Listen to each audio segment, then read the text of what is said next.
Il y a des gens qui pensent que si tu parles pas, ça veut dire qu'ils te dominent. C'est pas parce que je ne dis rien que tu as raison. Le silence ne veut pas dire que tu es rendu plus faible. Le silence peut être un signe de sagesse. Les personnes qui parlent le plus ne sont pas forcément les gens qui savent plus. Il y a des gens qui savent rien et qui parlent beaucoup. Il y a des gens qui savent tout et qui parlent peu. Alors dites-moi, pousse un peu, je pousse. Faites attention parce que les personnes les plus silencieuses sont généralement les personnes qui ont le plus d'informations. Comment on le sait? Lorsqu'on va faire des examens, tu sais que tu n'as pas étudié et puis tu as une question à développement dans ton examen. Tu fais quoi?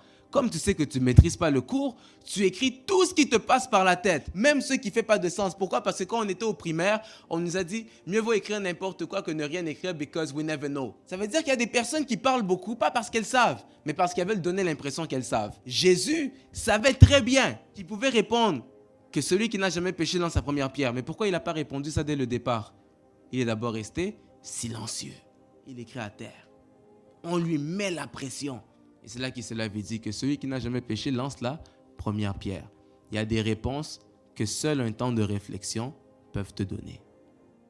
Dites avec moi, la sagesse prend son temps.